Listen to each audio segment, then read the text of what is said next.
Welcome to this month's Salute to Service. I want to say Merry Christmas and a Happy New Year to everybody. This is our December show. And with me for this show, I have Mr. Pat Pinkerton. How you doing, Pat? Terrific. Mr. Pinkerton is a Vietnam veteran of the United States Army, and it's great to have you on the show. Pleased to be here. Now, you are a hometown Medina resident, is that correct? Graduated from Medina High School in 1965. I wasn't born here. I was born in Akron, Ohio. Okay. We moved here when I was 12. I was in junior high. Medina only had about 6,000 or 7,000 people when I was here. Medina Shopping Center had just been built, I was told, the year before, and that's where all the businesses ended, right there on the north side. After that, it was no man's land. Yeah, So, farmland. So when you were in high school, Vietnam War was going on, correct? Well, yes. As a matter of fact, I graduated from Medina High School. We had James Banks was our teacher in civics and economics, and later he became the historian emeritus of Tri-C University, a very good teacher. He lives in Medina. He talked about a place halfway around the world called Vietnam. We didn't know where it was at. Right. That was the last thing on anybody's mind, that a year and a half later they would be there, and that's where I ended up. Well, 65 was still, it was kind of the startup there. There wasn't a whole lot of troops over there That's yet. true. Like that, yeah. And what happened was, my father had been in World War II in New Guinea and in the Philippines. No one in my family had ever gone to college. Back in those days, you could get a good union-paying job in factories, and I never planned on going to college. I took shop classes, metal shop, wood shop, electricity, welding, mechanical drawing, and I was planning on getting a good paying job at some factory, Ford Motor Company or something.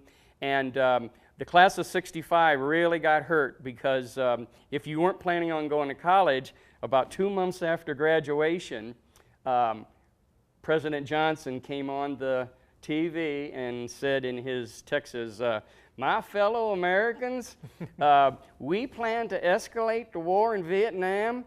This time, by next year, there should be over 225,000 troops there, and we plan to stop communist aggression." And he started the draft. And as soon as he said that, all the places that we were trying to get jobs at stopped hiring. Oh. Because they knew that if those missing. people would get drafted, they'd have to hold their jobs for them, give it to them if they came back alive or whatever, and then lay off somebody or whatever that they hired in the meantime. So when were you drafted into the Army? I was drafted on September the 20th, 1966. And so in Medina. From the point you were drafted, how long did you have at home to say goodbye to the point when you 1 left? month. 1 month. Yeah. And where'd you go? Went to Fort Benning, Georgia, the home of the infantry, and that's where basically the infantry soldier starts his training at. It's still that way. Still the infantry I was school, just there 2 months ago visiting. So, so tell me a little bit about the whole process of basic training and then coming out of basic training and what happened. Well, on basic training, we learned how to shoot the M14 rifle. We had at least 2 or 3 weeks just getting used to it, zeroing it in, took our time learning how to shoot it, learned how to low crawl, ran every day, and that's why I kind of succeeded, because I had run track for Medina High School. I ran a 100-yard dash, and I was pretty much in shape. And of course, down there, the exercises was pretty good. We went through the infiltration course. I did good in that, low crawling, going through the gas chamber, and ironically, all the barracks are gone down there now, but the rifle ranges and everything is still, they're all there. They're all still there after all those years. And so, and I visited, when I was just down here, I visited the new infantry museum that's there. It's a beautiful place. I would recommend it to. So then, after graduating from there, we got on a bus. We went straight to Fort Polk, Louisiana, right in the middle of the bayou. A place called, they nicknamed it Tigerland. And the Vietnam vets that had already came home already, they built a little Viet Cong village right in the middle of the swamps there, and we didn't know it. We were trained to to live in the swamps. It was the perfect place to be trained. In some ways, it was as bad as Vietnam. You wouldn't get killed. Fort Polk has to be some of the worst real estate the Army snakes, has. you know, mud, swamp, and we were out there on bivouac for a week. And so when you left basic and you went to Fort Polk for training, were you with the same guys? Yes. So did your unit stay together? Almost all of us went there. There was a couple people that went someplace else. I don't know what their story was, but most of us went to Fort Polk, and we graduated from Fort Polk. And then when we did go to Vietnam, everybody there went to Vietnam. As a matter of fact, we got to Fort Polk at about 2 o'clock in the morning after that long bus ride, and we went into this auditorium and waited for about 20 minutes, and all of a sudden this colonel comes up to the microphone at the stage, stands at attention, and we stood up, and he says, as you were, we sat down, and he says, if any one of you think that you're going to Korea, if any of you think you're going to your home to your mother, if anybody thinks you're going to Germany, you're all wrong. Every one of you will go to Vietnam. You better listen to everything we teach you, because it will save your life and the gentleman next to you. Carry on. And he does an about face, and out he goes, and everybody's jaw dropped. Well, we knew that we were going to war. So you went over there with the 1st Infantry Division, correct? No, which is one of the reasons why that I didn't answer your question completely, because you said, did you all stay together? After Fort Polk, we went on a 30-day leave, and then we all flew to Oakland, wherever we were from, and then we flew from Oakland to Vietnam, and we went to the 90th replacement, which is right outside of Ben Hoa. And when everybody gets there, then you're there for about 2 days, and they assign you to different groups, either the 25th Infantry, the 1st Cav, the 1st Division, whatever. And so luckily, the 4 guys that I was with close there, we all went to the Big Red One because our names, because in the beginning, when you go in the Army, you line up alphabetical order. Right. So 4 people right next to me, Nicholson, Peck and Pinkerton and so forth, we all stood next to each other, so we all went to the 1st Division. And we were there together the whole time, but we weren't always in the same company. So did you fly in? You flew into Vietnam out of Oakland? So it's a long flight, I assume, with a lot on your mind. Yeah, I've been to every state but Alaska. And if I would have got on a 707 there in Oakland, I would have went to Anchorage, Alaska. I would have refueled there, would have flew over to Japan, refueled there, and then down to Vietnam. But I was unlucky enough to get on a 727 that was bigger, and they flew straight to Japan. 9 hours, I think it was, and then refueled there, and then went down to Vietnam. So what's going through your head when you're on that flight and you know where you're going to land at finally? Well, the best thing that was in my head was we flew over Mount Fuji, which was one of the most beautiful sights I've ever seen in my life, snow-capped volcano. But you're 20 years old and got your whole life ahead of you, and you're going off to war. And then, of course, I hadn't flown that much, but going into a war zone and coming out of a war zone is completely different than leaving Cleveland Hopkins Airport. Yeah, it is, yeah. They come down like this. Very steep, yeah. And when they take off, as soon as they leave their runway, they straight so up, so you don't get shot out of the sky. Yeah. And that's when I felt it right off the bat. Wow. You get all that pressure. Even if you're in a compressionized plane, you still feel it. And when I got off, we got in these buses, and it was nighttime, but it was 100-degree heat, humidity, a whole different world. So tell me a little bit about the experience over in Vietnam. You were there how long? A year? So Actually, 68 was a leap year. I spent 366 days there. I came home. You got the bonus, right? Came home on February the 31st. No, the 29th. I'm sorry, 29th. You got a bonus day. Yeah. So tell me a little bit about, as a 20-year-old, and what you did over there and some of the experiences. Well, when I first got drafted, I thought, well, maybe I could be a truck driver like my dad, but going to Fort Benning and then going to Fort Polk, I soon started realizing, wow, I'm going to be an infantry soldier. And then I thought, well, maybe I won't be in a line unit, maybe I'll be in the rear someplace, and no. I was in the 2nd of the 18th Infantry, 1st Infantry Division, and they were up north already. We had about 5 days there at the base camp of Zion to zero in the weapon. I chose a M16 with the M79 grenade launcher underneath of it. I figured I better carry as much ammo as I can. I had 20 rounds for the M79 of grenades. I had 20 magazines for the M16. I had a Claymore mine. I had 2 hand grenades, 2 smoke grenades, and up we went. We landed in the Michelin rubber trees, and we did a few operations there, and then right off the bat, it was only about a week and a half later, the beginning of the biggest battles and the biggest operations in the whole Vietnam War was Operation Junction City. Helicopters landed there next to the rubber trees. The whole 25th Infantry, the whole 1st Cavalry, the whole 1st Infantry Division, and the whole and the 173rd Airborne. That was the time that they made the only jump in the Vietnam War. It was like the Normandy invasion of Vietnam. The helicopters, they must have had every helicopter in the South in the air. They were landed us on the Parrot's Beak, which is right on the Cambodian border, looks like a beak, and clear up to Loc Ninh.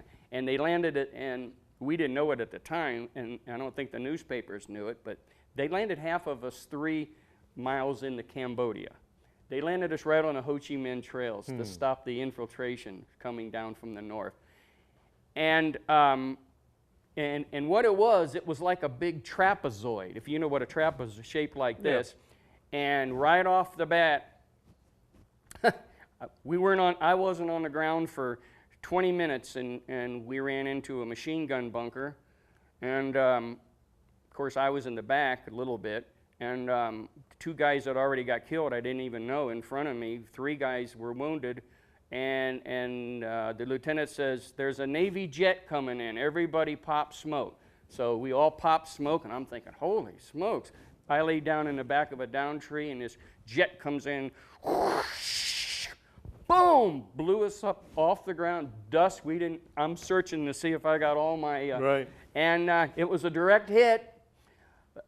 He knocked out a machine gun bunker with, I think it was a 250-pound bomb, but I'm thinking, wow, 20 years old. It's a lot of excitement for 20 years. 12,000 miles away from home, my very first firefight, and they're dropping bombs about 50 yards in front of me. Yeah. Blew us. So what's some of the things that got you through that year? I mean, obviously, well, you know.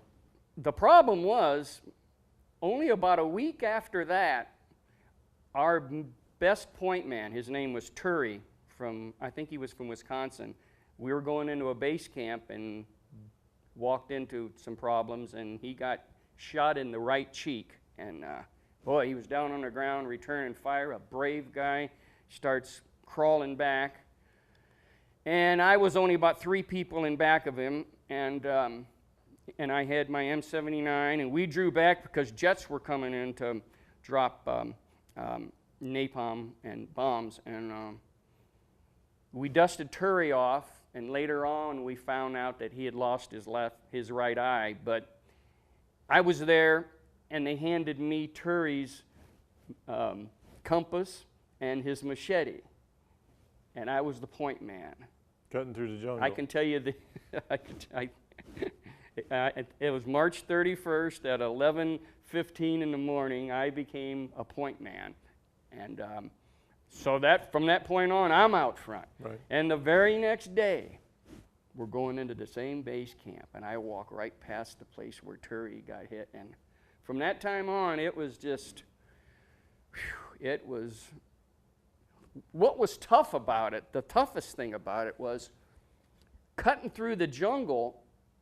It was like deer hunting in reverse. The Viet Cong or the deer, and you're cutting with a machete, making all this noise, maybe 150 people in back of you. Right. And the deer have weapons, and they're just They waiting can for hear you. you, yeah. Waiting on the And ambush. it was, I don't know. I don't know how I got through it, but I know that I knew there's a few times God had to be with us and with me, because there's no answer to especially one thing towards the end.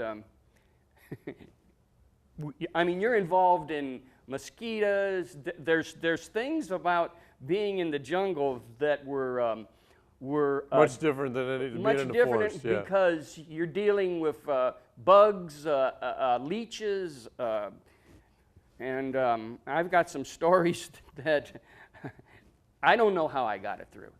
One night I know I did something that is kind of questionable on an ambush. It was the worst night of my life, but we didn't see any action. But it was because flies that had just hatched. We were in the Lampson area where the water buffalo is. Mm-hmm. And, you know, flies get born out of... right. And after dark, a whole swarm of flying baby flies was all over us, crawling through our clothes and stuff. And the only thing that kept me was I just pretended I was back home again. I was running track at Medina High School. I was driving my car. Right. I was going out to the drive-ins. You know, You I was just back find in a the way to world. deal I with was it, back yeah. in the world again. Yeah. And after that night, we were all covered in white all over our clothes, and we rolled up our claymores, went back to the unit, because when you did ambush, you got the next day off. You didn't have to go out on a sweep. We walked through the concertina wire, and people were looking at us like, what in the world happened to those guys? Mm-hmm. So last couple weeks you're over there. You know you're going home. You got a date you're supposed to leave. You got the bonus day there on February 29th. Do you kind of change your mindset? Are you looking for that day? I mean, obviously you're trying, you know, you've gone through, I mean, there's a lot of guys that have gone through 11, almost 12 months and not come back. What are you doing different that last 30 days? The last 30 days were as bad as the first 30 days. That was the problem, because the Tet Offensive started on January the 29th, 1968. I came home February 29th, 1968. So yeah, you My were last right at the start. month out in the field. Normally, before that, infantry soldiers could go back into the rear 7 days before, at least 7 days, to get all their paperwork done, go to the doctor if they needed anything or anything. Because of the Tet Offensive, and I was carrying the M60 machine gun. They weren't letting you go. Stayed out till 4 days prior, okay? On February the 11th, we walked into a base camp. The 2 point men right away in front of us got shot through the arms. They're crawling back. Somehow, the Viet Cong left a big anthill. There's big anthills over there that are about 6 feet tall and about 4 foot wide. I had an anthill. I got in back of the anthill with my M60 machine gun, and I laid down a base of fire. They're crawling back, but you can't continue to shoot the machine gun because the barrel gets red hot. As soon as I stopped shooting, one round come in, and it felt like it went right over my left shoulder. I turned around, and my ammo bearer is right where this sign's at, right through the heart. Oh my God. He was in back of it, but there must have been an element of the enemy that was over there, and he was right on the edge, and he fell over and he died on my legs. And from that time on, me and the gunner, everybody drew back because the wounded, and I called out medic and 2 brave guys that I'm trying to get the Bronze Star for today. I found out who they are. They came under enemy fire, and they carried Ralph back, and the point men and they called off a dust-off team to come in, and the dust-off team had a gunship come with it. and I'm laying down a base of fire, and every 3 rounds is a tracer round. By the time he got there and we're getting the wounded out, he starts firing from above, and he figured out exactly where the base camp was while I held him down. We killed 16 Viet Cong that day. So But losing Ralph, and his last words to me was, "Please help me." He fell over. It bothered me for 20 years, and believe it or not, I found his, I wanted to know more about him. I didn't exactly know where I was who he was. He was black. He was an Afro-American soldier. I found out where he lived in Virginia, contacted his family, and that's a whole nother story. Right. But the Army messed up, went to the wrong town, never showed up, never told his family all the stuff. So ironically, I took it upon myself to contact the newspapers there. I ordered the team to come in to give him a military funeral. I ordered the tombstone, had it sent to my house, took it there. We did the service, and we dug the hole. We put the concrete in, and that was closure. That was a closure to that, and it's amazing. Now the First Division thinks that possibly I was the only one in the Vietnam War that did that, did the whole thing. Wow. So you come home and you know, I mean, obviously you're leaving Vietnam. I take it that's a pretty happy day. Mm-hmm. But when you're getting out of the service, what's going through your mind when you're finally getting out? I was glad to get out. I felt everything was coming my way now, and of course, when I was growing up, you might have noticed I have a speech impediment, and I was really wound up. Just like I said, 4 days. They only gave me 4 days. I handed the machine gun to my assistant gunner. 4 days later, I'm on the streets of America, and I have to act like nothing happened. Right. Well, as soon as I land in San Francisco, I'm calling my mother to let her know I found out what the flights were, and it took me about 5 minutes to get it out, stuttering and stuff, that I'd be in Cleveland at 8 o'clock in the morning.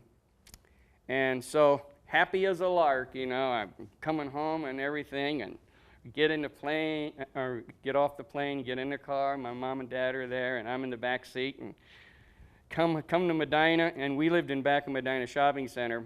Right in front of Medina Shopping Center, my mother turns around and she says, "We have some bad news for you. Bob Bowman was killed 2 weeks ago in Vietnam." I says, "No, he wasn't." So one of your high school buddies? Well, he went to Highland High School. We went okay. through basic together. We went through AIT together, but he went to the 25th Infantry. Ironically, he was in that platoon that they made the movie about. Really? I have the whole true story about that from his colonel, but he was a squad leader, and I says, "No, I just got a letter from him. He's going R&R. No, he never made it. We buried him 2 weeks ago, Patrick." Wow.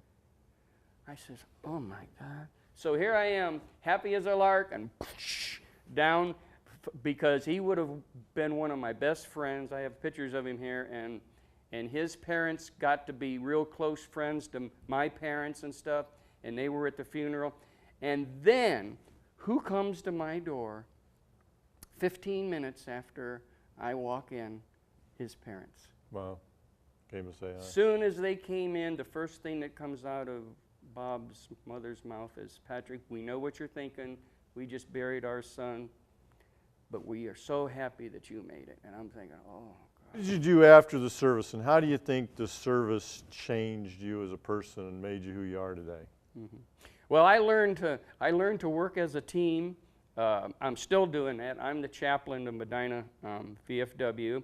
I was the commander during the first Gulf War of our post. I helped to raise the money for the Vietnam Memorial in Medina that has 33 names on it, Bob's name's on it. We're still doing stuff for the Wounded Warriors Project. Mm-hmm. I'm trying to help people that have post-traumatic stress disorder in our area. I've met several veterans, and I have coffee with them at McDonald's and try to get them, because what it is, even when you get out, problems in your family, problems with your job. It's kind of like an infantryman still in the bunker, and these incoming rounds are coming in, either from problems of life and stuff, and I'm trying to get them to live The military through has a different way of dealing with problems than civilians too. Yeah. So you're used to dealing with them the way you would in the military. And I'm trying to get them to accept some of the things that has helped me. So you're a member of the VFW. You're a member of the DAV. Yep. Why do you join those organizations? Why do you think it's important for veterans to join those organizations? It's good because of the camaraderie and the unity that you can form together. That's a main thing that I'd like to stress to the Iraq and the Afghanistan veterans at this time, because we're having a hard time signing them up for these organizations, and they don't know what they're missing by the camaraderie. And It's I also think, strength in numbers too. I mean, yeah. Oh yeah, strength in numbers. Quite off. As a matter of fact, the reason why I have this uniform on is because I'm on the team from our post that does veterans organizations. We bury veterans every 7 weeks down at the National Cemetery, and oftentimes somebody will say, "I wonder who's going to bury us." Yeah. Yeah. If life is like a football game, every 20 years would be a quarter, and we're in our fourth quarter. We don't know how good that fourth quarter's going to be. The ones that are just getting out are just going in the second quarter. You know what I mean? Well, Pat, it's great talking to you and having you here. I know you got Bronze Star with the V device, highly decorated. Obviously, you did well in the service, and I'm sure your comrades are proud of you. I know you work with veterans on trying to get them, their medals and stuff like that, as far as, because there's some guys that just didn't get them. We got about 30 seconds left. If you can tell me a little bit about that. I came up with the slogan, correcting history, and the problem was a lot of us in the Vietnam War didn't get written up like we should have for the awards. People were coming and going all the time. It was a lot more complicated because we didn't go over in groups. And so therefore, I went to the National Archives. I downloaded S2 and S3 reports. I have copies of everything in 1967, and now I got it on the internet, and everyone in my battalion is looking at that and can prove what they did, where they were at, and we have eyewitnesses going together in conventions, and now we got together and we're sending the paperwork into Washington. So if anybody's interested in that, you can contact our office, and we'll put you in contact with Pat. Is that okay? Yeah, absolutely. All right. Hey, Pat, I want to thank you for coming on Salute to Service. It's always a pleasure to be with you. And thank you. And thank you. Thank you. We'll see you next month, and have a good Christmas and New Year's.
What's this?